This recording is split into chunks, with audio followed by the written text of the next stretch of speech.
And good evening from San Antonio, Texas. And I'm here with my colleague and friend from Austin, Texas, Tom Singer, and his daughter, Kate.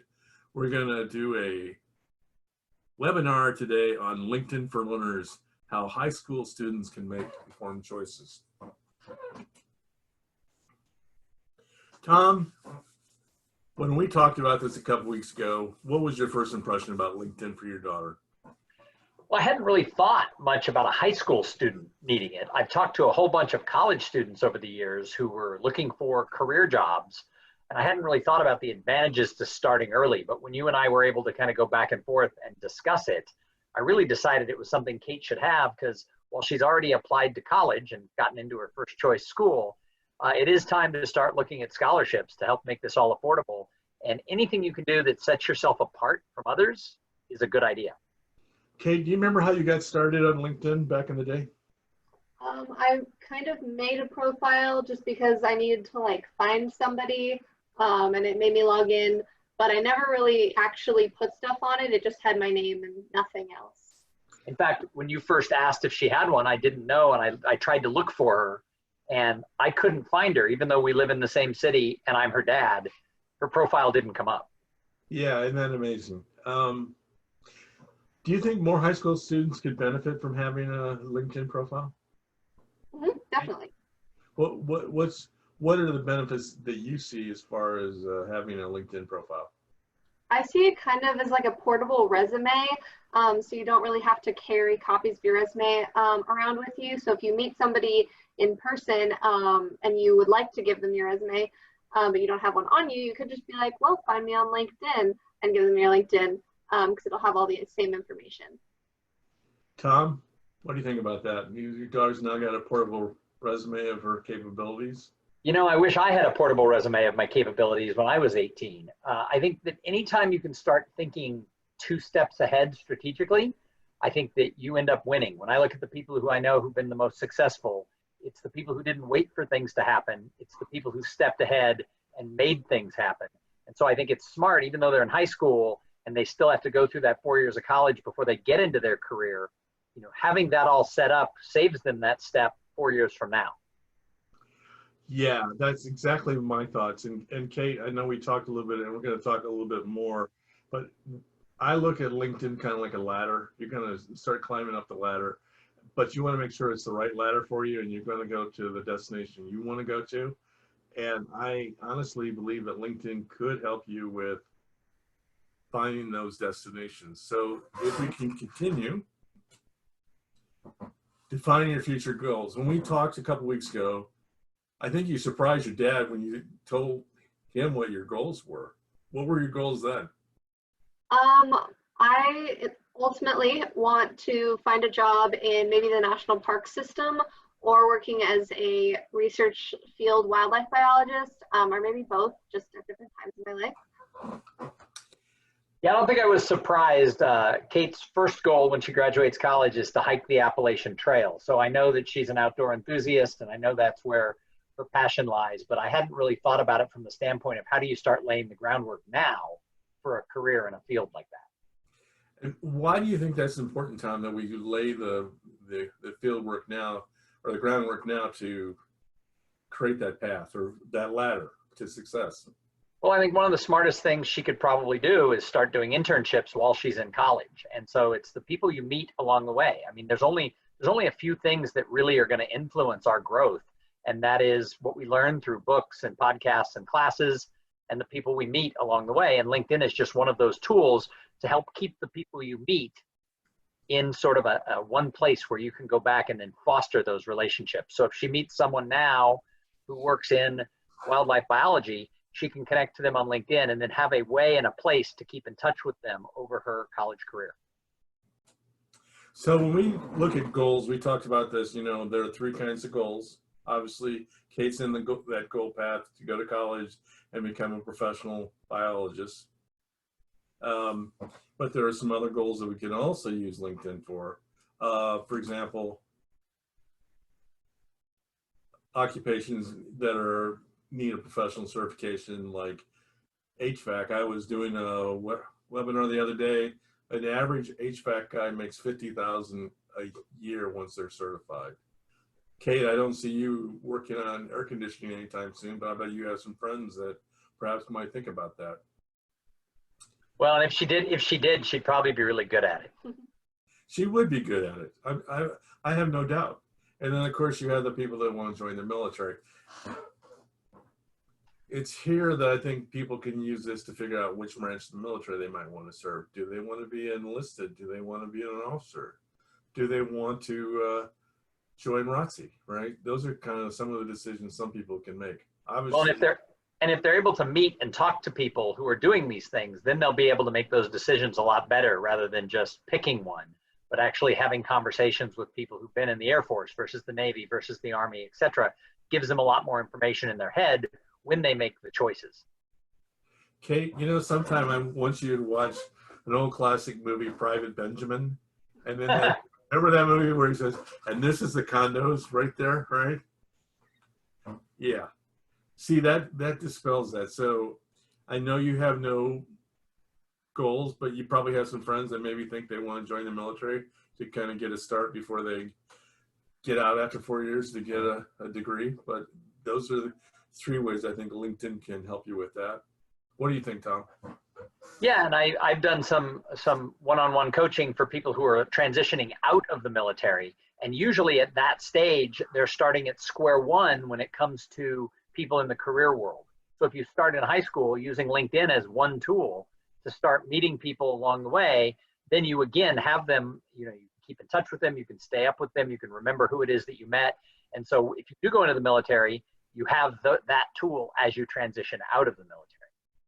One of the things I know at being a retired Air Force guy and also working at one of the major technical centers for the Air Force is that the instructors will not say anything to their students about how they provide input to the people that make their assignments. But trust me, there is a very spirited discussion with the instructor and the people that are the resource advisors at major commands. So they'll tell people, hey, you're really good, you're really bad. And so that's kind of really important that you make a good impression. Then when you finish your graduation, then go back to that instructor and say, Sergeant Jones, you were such a great instructor. Can I stay in touch with you? Okay. That's what I would like to say as well. I'm just going to do this because I know we know how to do this, but some people just need to understand how to get a LinkedIn account. Here's everything you need. I recommend getting the free email account at Google. What do you think, Tom or Kate? Yeah, I think a Gmail account or a Yahoo account is a great way to do it because it's free and it's something you can keep with you no matter where you go. And that way you have your LinkedIn tied to a personal email rather than tying it to your school account or to a work account or to your parents' account. It's something that you always have access to. And I think the thing about it is too, that if you, depending on the settings, you'll get a notification when somebody sends you a message. Mm-hmm. Okay, so these are some of the steps that people need to fill out. And as you notice on the 3rd step, don't worry too much about what you put in your field. The screen is really just a means for LinkedIn to put you in a general box. Okay. What did my son Peter mean by that? He meant that you get started, you can always change that, but it kind of gives an idea of where they find you. So Kate, I think, someday you're probably going to update that to wildlife biologist, and then you'll be getting all sorts of insights and inputs from the LinkedIn algorithm saying, hey, here's a story you might be interested in. And the one thing I will tell anybody watching this webinar is this. If LinkedIn suggests something, that blue thing you see where it says continue and right below is skip. Because I don't want people to see all my email accounts. What do you think, Tom? And what do you think, Kate? Yeah, I would say that, they try to make it easy where you can upload all of your contacts into LinkedIn, but I think that's better for them than it is for you, because then they're sending out things to everyone you've ever met that they should be joining LinkedIn. I think for the most part, you don't need to do that. You need to build this organically. And not everyone in your contacts is somebody you want necessarily to be connected to in LinkedIn. So I wouldn't do that step. Kate, has your dad talked to you about fax machines? I know what they are. I have one. So back in the day, right?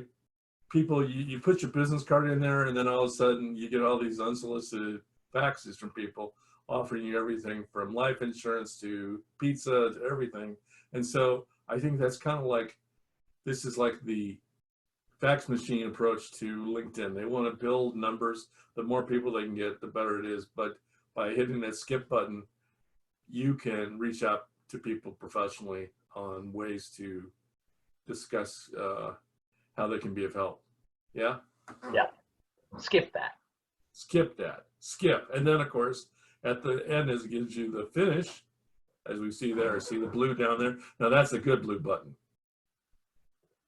And it's really easy to set up. I think it takes, maximum like 3 or 4 minutes to set up your profile, and it's free. And it's free. And then guess what happens? This is what happens when you just get started. Right? Well, you had the Retail Associated REI, so I'm thinking that's how you got your account. Notice there's no picture and there's no background, but we're going to see some changes in just a second. But I want to show you some other people that I've worked with, and I want to talk about how they define their story, and we'll talk to you also about defining your story. Here's Jason Donnelly. Tom, we were talking a couple minutes ago about having your resume online. Jason went to a networking thing for college engineers at University of Texas, and he was the only one in that group that actually had his profile. They were able to look at his profile on their phones to get an idea of what he was all about. So Kate, someday you're sitting there with a whole bunch of biologists at a meeting, and I know them because I'm married to one of them, and they start talking. That's when you want to make sure that you say, hey, I would really like to connect with you, right? Because your professor's probably going to invite people in to speak on various causes or various topics, and that's when you say, hey, can we connect? So Jason had a pretty good profile, but here's another one. Here's my friend Guy. Guy's got, like we'll see with yours, guys, has the title right there. He's got a photo, and he's got a headline. He's also got a title. But here's the thing about Guys, and I think you have this as well. This is what I wanted. This is the win, right? How important do you think the win is to a LinkedIn profile, Kate? I don't understand. How important? What? Have the win, like you see here, says this is when I graduate. How important is it to have the win as you go through college and the win element? How important do you think that is to you? I think it's really important because it proves that your stuff is current. Like if I say I graduate high school in 2020, they know that that is an updated thing. And if it said like, I graduated high school in 2015, they're like, okay, what have you been doing since then? And I also think it shows that you're working towards something. So if it talks about when you're graduating high school and then eventually when you're graduating college, it lets people who find you know what stage you're at in your life and what you're working towards. So true. Thank you, guys. So we're going to show a couple people's about sections. So here's element 1, and we did this with your profile, Kate. It's the mission statement. So here is one person's mission statement. Very specific, just like yours. If you were working in the history department for college, what kind of impression would that give to you, Tom? Yeah, I think it's real positive. It says exactly what the goal is of what they're pursuing. It talks about where they are and what their insight is for the next step that they're taking. And the other thing to remember about the mission statement is, I think for LinkedIn, it's the most important part because I think it's the part where most people will stop and actually read. I think that you can have a lot of stuff in there, but I think everybody will take a look at what you put there. So you want it to be concise, easy to read, and it's right up at the top. It is, and it's kind of like fishing chum if you think about it. Oh, you caught my attention. So Kate, I'm going to put you kind of in a role-playing situation. You are talking to Amanda, and you are a history professor at a local college, and you're also looking for somebody that interested in maybe working part-time for you as a museum archivist for a exhibit you're working on. Would you want to talk to Amanda based on what you saw in that conversation? Yeah, of course. I think she seems very dedicated and genuinely interested in that field of work and not just like pursuing something just to pursue it. And again, it's the chance for someone at that college or someone eventually at a job to see that maybe you're just that much more professional and that much little tiny step ahead of your peers. And you know, it's the little things that make the difference when people are making decisions. I like what you said about little tiny steps, because that's really what this is all about. Just like we saw with the ladder, right? Here you are. Now we got your original headline. Now we saw the stealth profile. Here we are. One of the steps. So we kind of defined what you wanted to do, but we still got more work to do, right, Kate? Mm-hmm. What else are we going to add, do you think? I don't really remember, but I know that we added a lot more below that, like things about my background, and then we also added a background image or like the little header image to make it kind of stand out. Yes. Okay. Element 2. Goal, right? This is a young man that's we saw a few minutes ago, Guy. He's clear about his long-term goal. He wants to teach, but he also wants to be a professional actor. Tom, we have a friend that runs a theater up there, right? Tom, Yep. right? The other Tom? The other Tom? What do you think the other Tom would think if he saw a LinkedIn profile like that? Well, again, I think it's the same thing that we talked about on the last element with the mission. I think it just shows that what the person is really working towards, and it shows that element of professionalism that maybe you don't expect in a high school student. So that's why I think this message is so important, because most high school students won't do this, and it just takes that one person to be able to see your profile and be able to say, wow, that's someone I want to work with. And then, of course, you have the call to action. To me, the call to action says, I'm more than just a summary of a person. I need your help. Mm-hmm. So, Kate, I'm putting you back into role playing, right? Now you're at the National Park Service. Which national park would you like to work at? Ideally Yosemite, but that would take a lot of seasons of working up to. I think ideally that's the one they all want to work at. You wouldn't want to work at the Grand Canyon? No. No? Okay. What about Acadia National Park? Yeah, I definitely think I would be interested in Acadia. Yeah, and that's kind of close to where you're going to school too. Mm-hmm. So there you are, you're a mid-level supervisor now. You've been a park ranger for 15 years, and you get a LinkedIn profile with this kind of call to action. What would be your impression? I'd be very impressed, especially if it was from a younger person, just because you don't expect to see that from a lot of young professionals. And I'd probably be more interested in reaching out to them because, I don't know, people like to help people. And so I'd like to help them towards their thing because I was in their shoes one time. Well, I hope you're in those shoes someday, and then you can take care of your dad when he gets old and affirmed and he's like, yeah. Someone's going to have to do that. Yeah. So the last thing that I think I want people to understand is the key skills. So we didn't put that in your profile, but I would encourage you to think about some key skills that you could put in there. And of course, this group of terms can change. This is guys. So what would be some key terms that you think you should put in your profile, Kate? I know I added some after we finished discussing my profile. Yeah. I have extensive knowledge in video editing software and the Adobe suite, and so I put that in there. And then I also have customer service and leadership experience. So I definitely put all of those things in there. Perfect. So that's everything that we need for the basic part of the profile. Now, here's some questions to ask yourself if you're watching this with us. Who am I? Who are you right now, Kate? It's a broad question.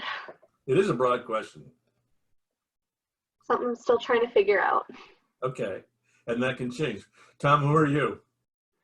Well, for me, I make my living coaching and consulting and speaking. And so, that's who I am professionally. But, there's other layers to this, but LinkedIn is your professional profile. So that's where I would focus everything. The way I would answer the question is, who am I professionally? This is a question I think that when I talk to most high school students, not like you, Kate, because you knew exactly what you want to do, but it's like, what do I want to do? Do you think some of your friends are still kind of confused about that, Kate? Definitely. And here's the thing, if you answer the question, it doesn't mean that's what you have to want to do for your whole life.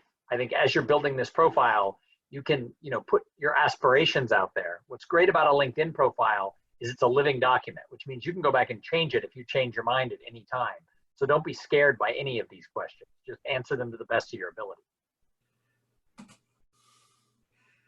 I think this is an important question for people in their high school junior year and senior years. Where do I want to go to college? Kate, what made you choose Dartmouth of all the schools that you were interested in? It's kind of the only school that checked pretty much every single box. I think the one box it didn't check is that I wanted a warmer climate. And I definitely have compromised on that. But I wanted a highly ranking university. I wanted somewhere with an outdoorsy vibe to it and a good student culture that wasn't too competitive. And I just found, like, every time I looked something up about Dartmouth, it just caught my eye and felt really right to me. Let me ask you this. Let's put you back in the Wayback Machine about 6 months ago, right?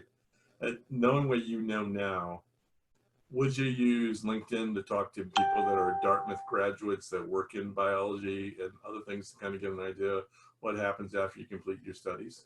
Yes, definitely. Would you encourage her to do that as her father, Tom? Yeah, I think that's something that we didn't discuss or think about. But after she got in, I went through and looked at who was I connected to who went to that school. And as it turned out, I had several friends. I didn't even know they went there. My former boss went there. And so it's one of those things that I think if you're looking towards a school, being able to connect with some alumni is a super smart thing to do. We didn't do that in regards to the schools she was looking at, but looking back, it probably was a really smart idea.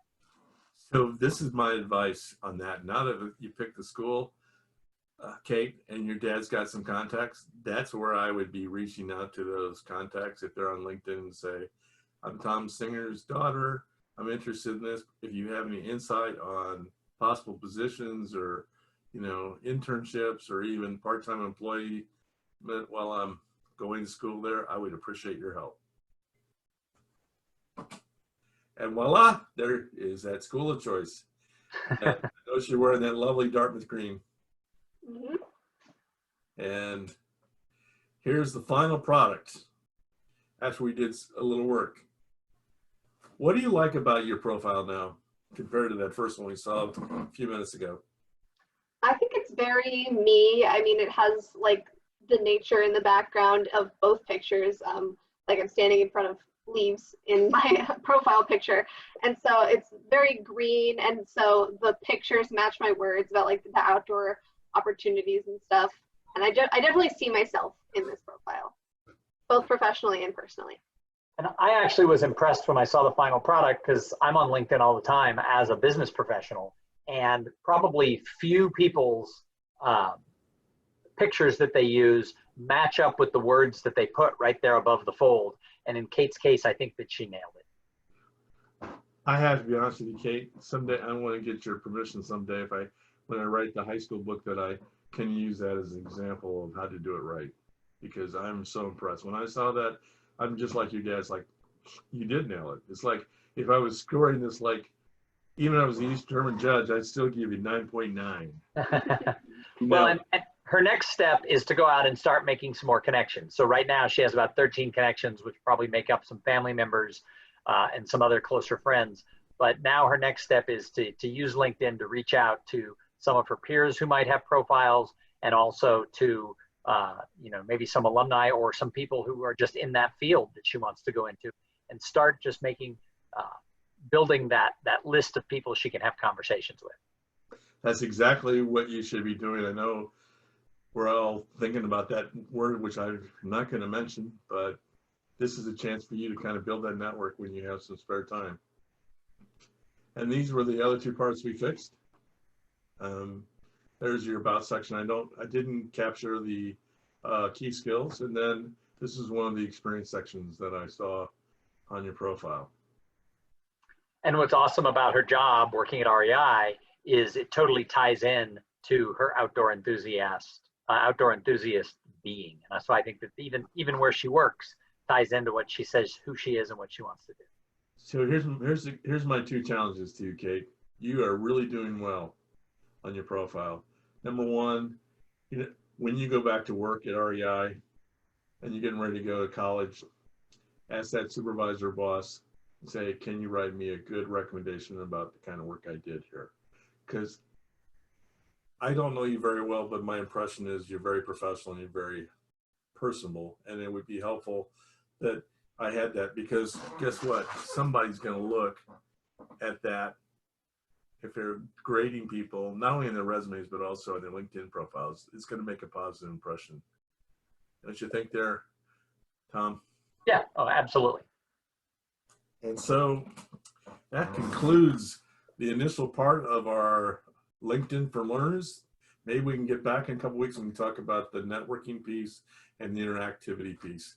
So from San Antonio, this is Matt Shearer. And from Austin, Texas, this is Tom Singer and Kate Singer. And as we would say, I would just put this up so you can see both of us. Good night.